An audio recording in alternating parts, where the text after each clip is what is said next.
বিসমিল্লাহির রহমানির রহিম। আসসালামু আলাইকুম। সকলকে আমার রান্নাঘরে স্বাগত জানাচ্ছি। আজকে আমার রান্নাঘরে নিয়ে এসেছি একটি ফাঁকিবাজি করলা ভাজি। এই ফাঁকিবাজি করলা ভাজি আপনারা করে খেয়ে দেখতে পারেন, ভালোই লাগে। আজকে আমার রান্না করতে ইচ্ছা হচ্ছিল না, তাই এইরকমভাবে ফাঁকিবাজিভাবে করলা ভাজি করে নিয়েছি। এই যে ফাঁকিবাজি করলা ভাজির জন্য আমি এখানে রসুন কেটে নিয়েছি, যে করলা কেটে নিয়েছি, ছোট আলু কুচি করে কেটে নিয়েছি, কয়েকটা কাঁচামরিচ ফালি করে নিয়েছি, আর পেঁয়াজ কুচি সব একসঙ্গে করে নিয়েছি। ওই যে বলছি ফাঁকিবাজি রান্নার জন্য সব কিছু একসঙ্গে। এখন এর মধ্যে সব মশলাগুলোও দিয়ে দিব। এই যে স্বাদ মতো লবণ দিয়ে দিলাম, তারপরে এর মধ্যে আমি হাফ চা চামচ হলুদের গুঁড়াও দিয়ে দিলাম। তারপরে কাঁচামরিচ যেহেতু দিয়েছি, এই জন্য শুকনো মরিচের গুঁড়া হাফ চামচ মতো দিলাম, যাতে ঝাল বেশি না হয়ে যায়। এই জন্য শুকনো মরিচের গুঁড়াটা হাফ চামচে দিলাম, বেশি দিলে আবার ঝাল হয়ে যাবে। আর হাফ চামচ ধনে গুঁড়া দিলাম। দেখুন মশলাগুলোও আমি একসঙ্গে নিয়ে নিয়েছি, এই জন্য তো বলছি ফাঁকিবাজি রান্না। এখন চুলায় কড়াই বসিয়ে কড়াইয়ে সামান্য তেল দিয়ে দিলাম।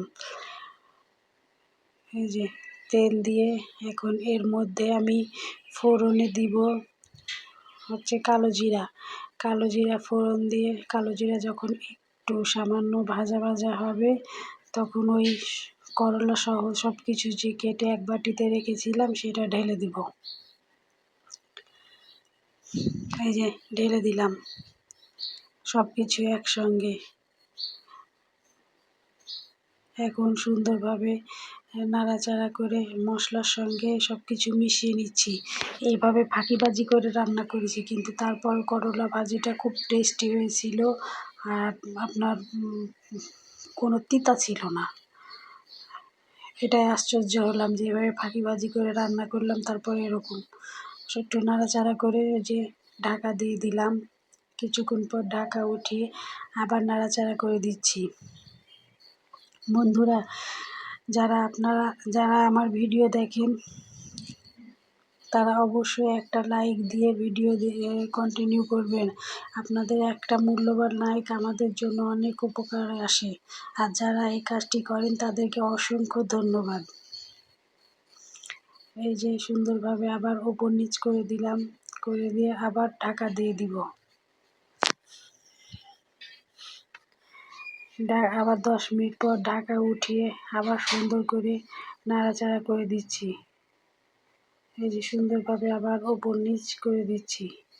এই দিন যে আমার কি হয়েছিল, একদম রান্না করতে ইচ্ছা হচ্ছিল না, তাও রান্না তো করতেই হবে, এই জন্য এভাবে ফাঁকিবাজি করে রান্নাটা করেছি।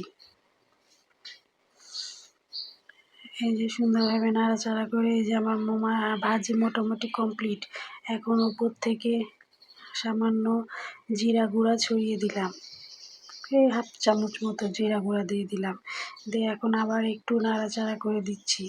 নাড়াচাড়া করে এই যে ভাজা ভাজা হয়ে গেছে করলা, এখন নাড়াচাড়া করে নামিয়ে নিব।